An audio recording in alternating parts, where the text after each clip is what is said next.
jemaat dikasih Tuhan, apa kabar pada pagi hari ini? Kita bersyukur pada pagi hari ini kita boleh sama-sama kembali berkumpul untuk beribadah di rumah Tuhan. Saya undang jemaat terkasih, boleh sama-sama kita bangkit berdiri. Kita memulai ibadah pada pagi hari ini. Sebelum itu mari kita mengambil sikap untuk sejenak. Kita merendahkan diri kita di hadapan Tuhan untuk memasuki ibadah ini. Kiranya pertolongan kita dalam ibadah ini ada di dalam nama Tuhan pencipta langit dan bumi, yang kasih setia kekal dan yang tidak pernah meninggalkan buatan tangannya. Turunlah kiranya atas kita sekalian anugerah dan damai sejahtera dari Allah yang tunggal, Allah Bapa, Allah Putra, dan Allah Roh Kudus. Amin. Kita mau mengawali kebaktian kita pada pagi hari ini. Kita mau angkat sebuah pujian berkat kemurahan. Biarlah pujian ini kita amini bahwa kemurahan Tuhan tidak ada habis-habisnya dalam kehidupan kita.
Bapa kami di dalam surga, terima kasih Bapa. Seperti pujian ini hanya berkat kemurahan dan karena kasih-Mu saja Bapa. kami boleh ada saat ini dan hidup pada hari ini. Terima kasih Bapak. Kami juga bersyukur pada pagi hari ini kami boleh kembali sama-sama beribadah meskipun masih dalam online. Kami bersyukur kami diberi kesempatan untuk beribadah. Berkati kepada kami Tuhan pada pagi hari ini. Dari awal hingga akhirnya hanya dengan nama-Mu saja yang dipermuliakan dalam ibadah ini. Demi nama Tuhan Yesus kami sudah berdoa. Sebelum kita mendengarkan firman Tuhan yang akan disampaikan oleh hamba-Nya, pendeta Edi Arthur, kita mengangkat sebuah pujian, Keluargaku adalah Surga.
Salam sejahtera, jemaat yang dikasihi Tuhan di dalam Yesus Kristus.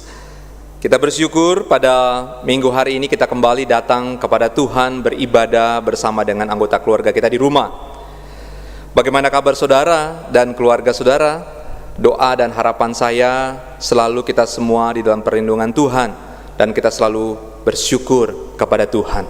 Tema kita pada minggu hari ini akan memperlengkapi jemaat Tuhan semuanya, bukan saja kepada saudara dan saya sebagai orang tua, tetapi juga siapapun saudara saat ini sebagai anggota keluarga saudara, supaya kita semua memahami dan menghayati fungsi dan peran kita masing-masing di dalam keluarga kita.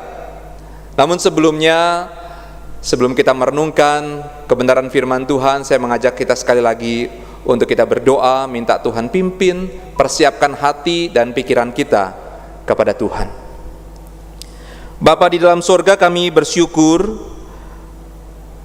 pada minggu hari ini kami boleh kembali datang kepada Tuhan bersama seisi rumah kami untuk beribadah menyembah Tuhan.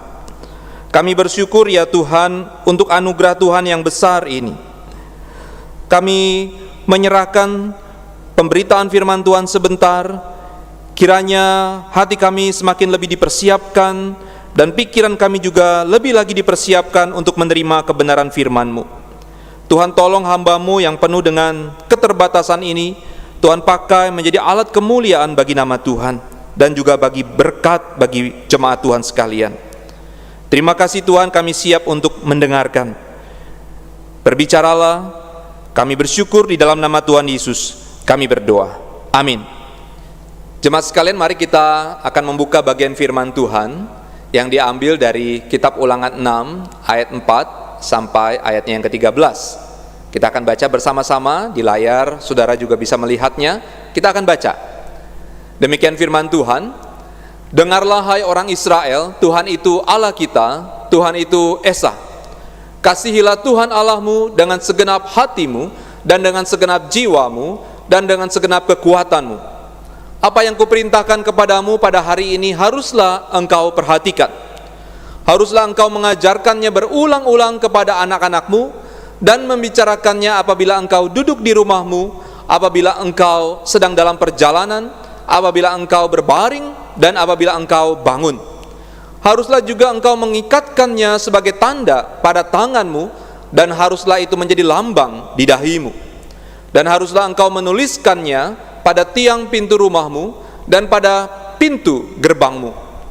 Maka apabila Tuhan Allahmu telah membawa engkau masuk ke negeri yang dijanjikannya dengan sumpah kepada nenek moyangmu, yakni Abraham, Ishak dan Yakub, untuk memberikannya kepadamu kota-kota yang besar dan baik yang tidak kau dirikan, rumah-rumah penuh berisi berbagai-bagai barang baik yang tidak kau isi, sumur-sumur yang tidak kau gali, kebun-kebun anggur dan kebun-kebun zaitun yang tidak kau tanami, dan apabila engkau sudah makan dan menjadi kenyang, maka berhati-hatilah supaya jangan engkau melupakan Tuhan yang telah membawa kamu keluar dari tanah Mesir, dari rumah perbudakan. Engkau harus takut akan Tuhan Allahmu, kepada Dia haruslah engkau beribadah, dan demi namanya haruslah engkau bersumpah. Sedemikian jauh pembacaan firman Tuhan kita jemaat sekalian yang berbahagia, yang membaca, merenungkan, dan melakukan firman Tuhan hari lepas hari. Saudara-saudara, di dalam masa pandemi wabah COVID-19 ini, supaya kita tidak ikut tertular dan juga menularkan virus, maka kita seluruh pribadi mau tidak mau saudara, suka atau tidak suka, kita dituntut untuk melakukan social distancing. Tidak keluar rumah, dikatakan stay at home. Kita bekerja, belajar, bahkan juga beribadah dari rumah, saudara. Salah satu akibatnya adalah selain kita harus beradaptasi dengan aktivitas yang baru ini, yang tidak biasa ini, saudara, karena kita ada di rumah terus, akibat yang lain adalah kita menjadi sering berkumpul dengan anggota keluarga di rumah. Kita sering bertatap muka dengan mereka, dengan seluruh anggota keluarga di rumah. Yang dahulu kita saling sibuk, saling tidak punya waktu, dan jarang bertemu dengan mereka, kini kita semua menjadi punya banyak sekali waktu, saudara, untuk bersama-sama dengan mereka. Namun saudara, persoalan lain kemudian juga muncul terjadi, saudara. Akibat sering berkumpul dan bersama-sama dengan anggota keluarga di rumah, saudara, dampak yang terjadi adalah, faktanya saudara, KDRT, kekerasan dalam rumah tangga, dikabarkan banyak terjadi di dalam keluarga. Ironis sekali, saudara-saudara. Antara suami dengan istri, orang tua dengan anak, anak dengan saudara-saudara kandung yang lain, bahkan juga majikan dengan asisten rumah tangga, banyak dikabarkan melakukan kekerasan di dalam rumah tangga. Saudara-saudara, Sekretaris Umum PBB Antonio Guterres menyampaikan kekhawatirannya atas peningkatan kasus KDRT di tengah krisis pandemi virus corona lewat Twitternya, saudara. Begitu juga diberitakan oleh Al Jazeera News. Beberapa negara mencatat adanya peningkatan laporan kekerasan dalam rumah tangga melalui telepon hingga 2 kali lipat akhir-akhir ini. New York Times juga melaporkan hotline darurat meningkat untuk pengaduan tindak kekerasan sejak sejumlah negara menerapkan kebijakan lockdown, karantina wilayah, dan social distancing. Menurut pakar sosiologi Marian Hester dari Bristol University, hal ini sebenarnya sudah bisa diprediksi. Karena menurut Marian, faktanya ketika setiap liburan Natal dan akhir tahun tiba, saudara, ternyata banyak dilaporkan peristiwa yang sama tentang terjadinya kekerasan dalam rumah tangga di seluruh dunia. Saudara-saudara, Cina, negara yang menjadi pusat penyebaran virus corona, mencatatnya sedikit 300 pasangan mengajukan cerai sejak 24 Februari 2020, waktu di mana lockdown di negeri tirai bambu ini diberlakukan, saudara. Menurut petugas pendaftaran pernikahan di Provinsi Sichuan, saudara, di Cina kebanyakan dari mereka ingin cerai karena situasi seperti ini. Di Provinsi Sichuan misalnya, angka perceraian meningkat tajam dibandingkan waktu sebelum kondisi seperti ini, saudara. Saudara-saudara yang dikasihi oleh Tuhan, saya percaya tantangan situasi seperti ini, yaitu kekerasan dalam rumah tangga dan segala permasalahan yang ada di dalam keluarga kita, juga tidak menutup kemungkinan bisa saja terjadi di dalam setiap rumah tangga orang Kristen, saudara. Bila setiap anggota keluarga tidak selalu dekat dan berpegang teguh dengan kebenaran firman Tuhan. Saudara, maka bagian firman Tuhan yang tadi kita baca bersama-sama sesungguhnya bagian yang luar biasa hebat di dalam pesan persiapan penting sebelum bangsa Israel menaklukkan dan mendiami tanah Kanaan. Ulangan 6 ayat 1 sampai 3, saudara. Musa dalam hal ini mengajarkan bagaimana bangsa Israel kelak dapat menjadi bangsa luhur dan makmur. Menariknya, persiapan ini berhubungan juga dengan pengajaran firman Tuhan kepada anak-anak di rumah.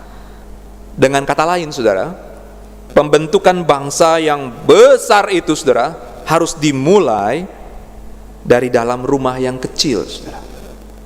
Dalam hal ini mau menunjuk kepada peran orang tua, bagaimana mendidik anak-anak mereka yang nantinya akan menentukan nasib suatu bangsa di masa depan. Melalui teks ini kita akan belajar bagaimana para orang tua seharusnya mengajarkan kebenaran firman Tuhan kepada anak-anak mereka. Saudara, usaha ini membutuhkan lebih dari sekedar ornamen dan dekorasi Kristiani di dinding-dinding rumah kita, saudara. Saya percaya di rumah saudara banyak sekali perhiasan ataupun pajangan di tembok-tembok rumah kita yang berusaha mau membuktikan bahwa kita itu orang Kristen. Namun sekali lagi, saudara, usaha mengajarkan kebenaran firman Tuhan tidak hanya melalui visualisasi pajangan-pajangan seperti itu, saudara. Dan dibutuhkan juga lebih dari sekedar deretan perintah dan larangan yang perlu ditaati oleh anak-anak kita, saudara. Lebih dari itu semua. Saudara-saudara, maka supaya keluarga kita mampu menjadi keluarga yang berkomitmen di hadapan Tuhan, artinya keluarga kita berjanji setia menghidupi firman-Nya dan memakai komitmen tersebut sebagai dasar keluarga kita. Untuk itu yang harus kita lakukan adalah yang pertama, saudara. Yang pertama, saudara, mari saudara, kita tempatkan Tuhan sebagai yang pertama di dalam keluarga kita. Tempatkan Tuhan yang pertama di dalam keluarga kita. Saudara-saudara, saya tidak pernah menemukan pengajaran di Alkitab kalau kita harus menempatkan keluarga kita di posisi yang pertama, saudara. Saya belum pernah menemukan di Alkitab. Karena faktanya Yesus sendiri pernah mengajarkan di dalam Matius 10 ayat 37 dikatakan, Yesus berkata, barang siapa yang mengasihi ayahnya atau ibunya lebih daripada mengasihiku, dia tidak layak bagiku. Barang siapa yang mengasihi anaknya laki-laki atau anaknya perempuan lebih daripadaku, dia juga tidak layak bagiku. Saudara-saudara, Tuhan Yesus saja sendiri mengatakan seperti itu. Tetapi yang benar adalah, saudara, kita harus menempatkan Tuhan yang pertama di dalam keluarga kita. Menempatkan Tuhan di dalam keluarga itu seharusnya, saudara, dimulai sejak saudara dan saya dulu, saudara, yang sudah menikah, saudara ya, ketika saudara dan saya memikirkan, menggumulkan di hadapan Tuhan seorang lawan jenis yang sedang kita taksir, atau calon pasangan hidup kita di hadapan Tuhan. Sampai akhirnya, saudara, kita memilih dia dan memutuskan untuk hidup bersatu dengannya di dalam pernikahan yang kudus, sampai ketika kita dikaruniai anak-anak yang baik, keturunan yang baik, lalu kita didik mereka, bahkan sampai akhirnya juga kita dikaruniai cucu-cucu yang baik. Tetap sampai di situ, saudara, Tuhan harus ditempatkan di posisi yang pertama dalam keluarga kita. Artinya dengan jelas, saudara, Alkitab mau mengatakan keberadaan mereka, baik itu orang tua, baik itu pasangan, anak-anak, mantu, cucu-cucu kita, saudara, tidak boleh melebihi atau menggantikan keberadaan Tuhan dalam hidup kita. Rasa cinta, rasa hormat, dan pengagungan kita yang terutama adalah kepada Tuhan.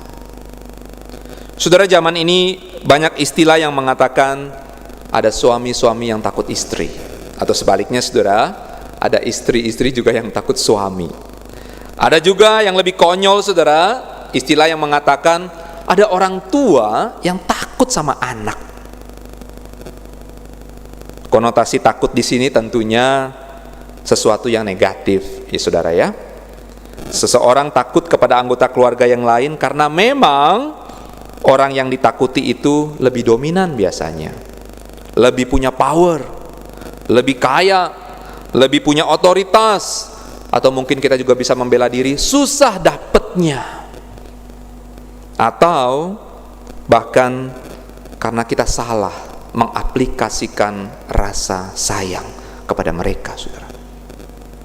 Maka sudah pasti, bila kita pribadi yang seperti model ini, saudara, kita akan menempatkan anggota keluarga kita di posisi yang pertama dan bukan Tuhan yang utama. Bukan juga tempat yang utama itu diisi oleh harta benda kita, saudara, ataupun derajat sosial kita. Bukan, saudara. Karena bukan itu perintah dari Tuhan. Saudara, biarlah kita saat ini menjadi lebih memahami apa yang firman Tuhan mau ajarkan, menempatkan Tuhan yang pertama di dalam keluarga kita dan bukan yang lain. Yang kedua, saudara, bagaimana kita bisa berkomitmen di hadapan Tuhan dan juga memakai komitmen itu supaya menjadi dasar kehidupan keluarga kita, saudara. Yang kedua, mari kita tempatkan Tuhan yang pertama di dalam setiap apa yang kita ajarkan kepada anak-anak kita. Saudara, sekali lagi yang kedua, mari kita tempatkan Tuhan yang pertama di dalam setiap apa yang kita ajarkan kepada anak-anak kita. Saudara, peranan orang tua sebagai pendidik dan sebagai role model di dalam kehidupan anak-anak dipercaya akan menentukan sebagian besar pola pikir dan cara pandang seorang anak di masa depan. Ada banyak impian anak-anak yang nanti besar ingin jadi seperti ayahnya. Begitu juga ada banyak impian anak-anak yang nanti besar ingin jadi seperti ibunya. Semua itu karena anak-anak memiliki contoh figur yang baik kepada orang tua mereka. Pertanyaannya adalah bagaimana bila orang tua mereka sebaliknya tidak menjadi contoh yang baik dalam kehidupan mereka, bahkan sepanjang kehidupan mereka. Disinilah pengajaran orang tua akan membuat sejarah yang penting kepada kehidupan seorang anak. Meskipun sampai di sini saudara, saya tidak pernah melupakan peranan gereja sebagai tempat yang luar biasa untuk pertumbuhan kerohanian anak. Saya juga percaya gereja adalah tempat yang luar biasa untuk menguatkan keluarga-keluarga setiap jemaat Tuhan. Dan saya juga setuju gereja adalah tempat yang luar biasa untuk menguatkan pernikahan setiap kita. Saya setuju, saudara. Namun di sini tetap peranan orang tua terhadap pendidikan awal, saudara, dan dasar kepada anak-anak kita akan sangat dibutuhkan. Khususnya di dalam masa-masa seperti kita sekarang ini, saudara, yang punya banyak waktu bersama dengan anak dan orang tua kita, saudara. Untuk itulah Tuhan memerintahkan kepada Musa supaya mengajarkan firman Tuhan itu berulang-ulang, saudara, kepada setiap generasi dan keturunan kita yang dipercayakan Tuhan. Bahkan pengajaran firman Tuhan yang benar itu harus diajarkan di mana saja dan kapan saja dan di situasi apapun, tanpa ada rasa bosan dan tanpa ada rasa putus asa. Ulangan 6 ayat 5 mengatakan, kasihilah Tuhan Allahmu dengan segenap hatimu dan dengan segenap jiwamu dan dengan segenap kekuatanmu. Itu yang kita harus ajarkan kepada mereka, saudara. Saudara, kami memiliki seorang anak laki-laki yang masih kecil, usianya pun hampir genap 2 tahun bulan ini. Itu tandanya, saudara, proses perkembangan untuk bergerak, untuk berbicara, dan sifat rasa ingin tahunya itu saat ini, saudara, sedang luar biasa bertumbuh, saudara. Sampai kami sempat bertanya-tanya dengan istri, saudara, apakah ini sifat aktifnya atau ini sifat nakalnya, saudara? Begitu sering kami mengatakan kepada Rain untuk tidak boleh memungut benda apapun dan memasukkannya ke dalam mulut karena tidak baik dan berbahaya. Dan betapa seringnya juga anak ini mengulang-ulang untuk mengambil dan memakannya. Tetapi, saudara, kami tidak pernah kehabisan akal. Kami tidak pernah lelah dan kami terus berusaha untuk mengatakan jangan ambil dan jangan makan. Berjuta-juta cara, saudara. Mungkin, saudara, kalau saya mau katakan, saudara, kami akan tetap usahakan lakukan. Supaya apa, saudara? Supaya anak ini tidak melakukan kebiasaan yang buruk. Saya memperagakan, saya mengkasih satu tanda tidak boleh. Dan mungkin, saudara, kadang-kadang kami harus memukulnya dan menyentilnya supaya dia ingat kalau itu tidak baik. Saudara-saudara, alasan kami untuk melakukan semuanya itu hanya satu, saudara. Karena kami sangat mengasihi anak kami. Dan kasih yang ada pada kami adalah kasih yang berdasarkan dari Tuhan, saudara. Kami selalu meminta hikmat dan pertolongan Tuhan untuk mendidik anak kami. Sampai di sini, saudara, Tuhan kembali harus kita tempatkan di posisi yang pertama di dalam mendidik anak-anak kita. Bukan karena segala kepintaran kita, oh saya pintar, saya tahu, dan saya tidak perlu mengandalkan Tuhan, dan saya tidak perlu untuk menempatkan Tuhan. Bukan begitu, saudara. Bukan juga karena segala pengalaman kita, bukan juga karena segala kemampuan, kekayaan kita yang pertama kita tempatkan, tetapi sekali lagi semua karena pengandalan kita kepada Tuhan yang terutama. Orang tua juga dituntut untuk memiliki dasar pengenalan dan relasi yang kuat dengan Tuhan. Bagaimana bisa mengajarkan kepada anak-anak kita, saudara, untuk mencintai Tuhan jikalau kita sendiri sebagai orang tua tidak pernah tahu bagaimana mencintai Tuhan?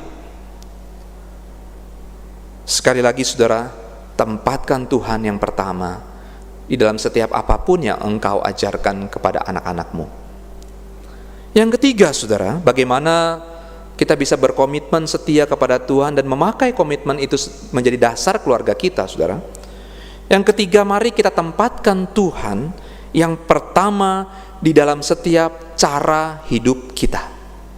Sekali lagi, saudara, yang ketiga, mari kita tempatkan Tuhan sebagai yang pertama di dalam seluruh cara hidup kita.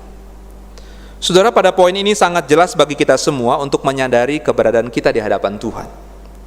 Firman Tuhan katakan dalam Ulangan 6 ayat 8 sampai 9, haruslah juga engkau mengikatkannya sebagai tanda pada tanganmu, dan haruslah itu menjadi lambang di dahimu, dan haruslah engkau menuliskannya pada tiang pintu rumahmu dan pintu gerbangmu. Saya percaya perintah ini bukan sekedar untuk ornamen dan hiasan rumah saja, saudara. Seperti saudara juga mungkin berusaha untuk mengajarkan anak cuci tangan, cuci kaki sebelum tidur, ditempel di sepanjang tembok rumah. Saya percaya bukan sekedar itu, saudara. Tetapi ini menunjuk kepada cara kita menjalani kehidupan atau gaya hidup. Tidak ada sedikit pun bagian hidup yang tidak diterangi oleh kebenaran firman Tuhan. Di dalam setiap tindak tanduk kita, mulai dari apa yang sedang kita pikirkan, kita rencanakan, sampai kepada tindakan dan perbuatan yang kita lakukan, Tuhan yang harus kita tempatkan di posisi yang pertama. Tuhan menjadi pedoman hidup kita, baik ketika kita sedang berada dengan keluarga, di tempat studi, di tempat kerja, di gereja, dan di tengah masyarakat. Kebenaran firman Tuhan harus menjadi dasar pemikiran, sikap, dan perbuatan kita. Saudara, bila semuanya itu kita lakukan dengan benar, maka keluarga kita akan berhasil untuk berkomitmen kepada Tuhan. Artinya setia kepada Tuhan. Pada ayat yang ke-10 sampai yang ke-13, firman Tuhan mau menjelaskan kepada kita Tuhan akan membawa dan memimpin kehidupan kita ke dalam suatu keadaan yang sangat baik dan sejahtera. Dikatakan dalam perikop yang kita baca tadi. Disitulah, saudara, peran komitmen kita dibutuhkan untuk tidak pernah melupakan segala perbuatan tangan Tuhan di masa yang lampau, saudara. Tuhan yang selalu senantiasa memimpin kehidupan kita. Kita harus tetap hormat kepada Tuhan dan selalu setia beribadah di mana saja dan kapan saja. Saudara-saudara yang dalam kasih Tuhan, di dalam konteks kekristenan tidak ada yang lebih penting untuk diajarkan kepada anak-anak selain Injil Yesus Kristus yang benar sebagai sumber kehidupan kita. Ulangan 6 ayat 12 mengatakan, maka berhati-hatilah supaya jangan engkau melupakan Tuhan yang telah membawa kamu keluar dari tanah Mesir, dari rumah perbudakan. Pesan ini mau menunjukkan kepada kita yang hidup di zaman ini, saudara, jangan pernah lupa dahulu kita adalah orang yang berdosa, dan saat ini hidup kita sudah ditebus oleh Kristus. Kematiannya yang menyelesaikan persoalan terbesar kita, yaitu dosa. Kebangkitannya yang mengalahkan ketakutan terbesar kita, yaitu kematian. kasih Kristus yang dicurahkan oleh Roh Kudus ke dalam hati kita akan memampukan kita untuk mengasihi Allah dengan segenap totalitas kehidupan kita.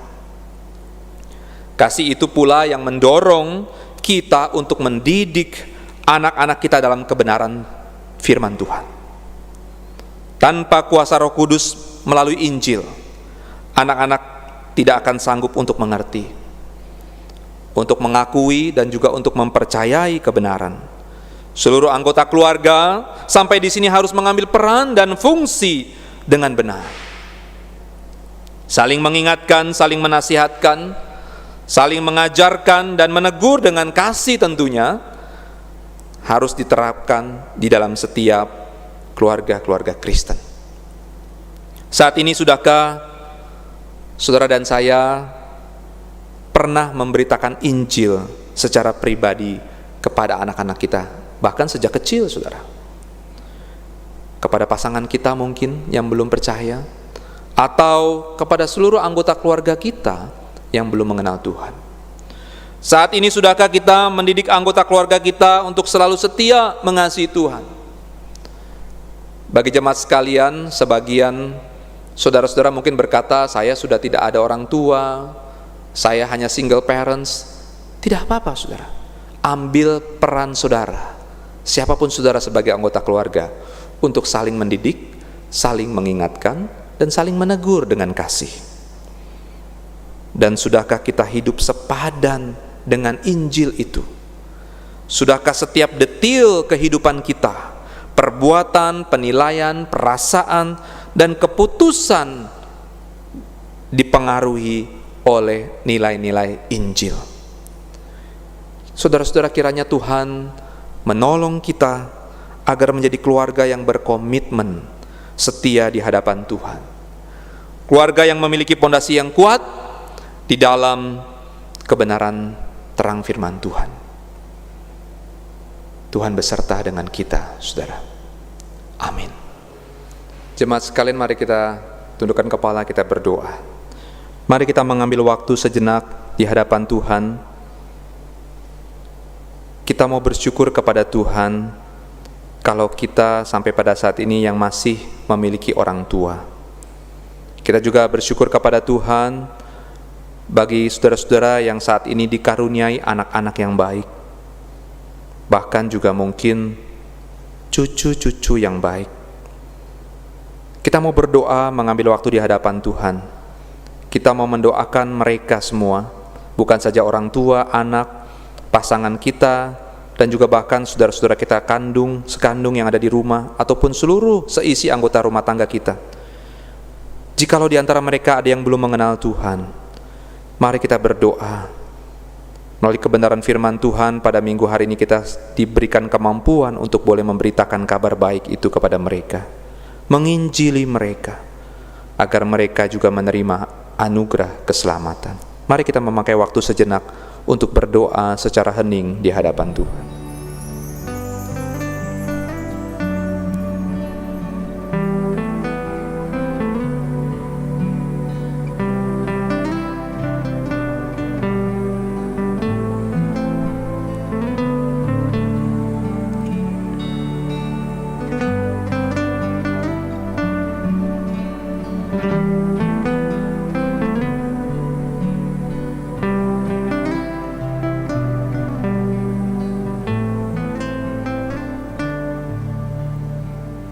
Bapa di dalam surga, kami bersyukur jikalau Tuhan masih menganugerahkan kami anggota keluarga yang lengkap. Kami masih punya orang tua, kami dikaruniai anak-anak, kami memiliki saudara-saudara kandung, dan juga mungkin di dalam rumah kami ada saudara-saudara anggota keluarga yang lain. Kami berdoa ya Tuhan, sesuai dengan waktu Tuhan, pakai kami untuk boleh memperkenalkan kasih Tuhan kepada mereka. Pakai kami untuk saling membentuk, saling mengingatkan untuk mengasihi Tuhan dengan segenap hati, dengan segenap jiwa, dan dengan segenap kekuatan kami. Kami rindu mereka juga boleh menikmati anugerah keselamatan yang dari Tuhan. Kami semakin berkomitmen di hadapan Tuhan untuk menempatkan Tuhan sebagai yang pertama dalam kehidupan keluarga kami, bukan yang lain. Tuhan, mampukan kami. Di dalam nama Tuhan Yesus kami berdoa dan mengucap syukur. Amin. Jemaat sekalian, untuk meresponi firman Tuhan yang sudah kita dengar dan untuk mengakhiri ibadah kita pada hari ini, saya undang jemaat sekalian untuk kita sama-sama boleh bangkit berdiri. Kita mau angkat sebuah pujian berkata,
Saudara, kita akan segera mengakhiri ibadah kita. Saya mengundang saudara untuk boleh bersama-sama berdiri dan kita akan menerima berkat daripada Tuhan.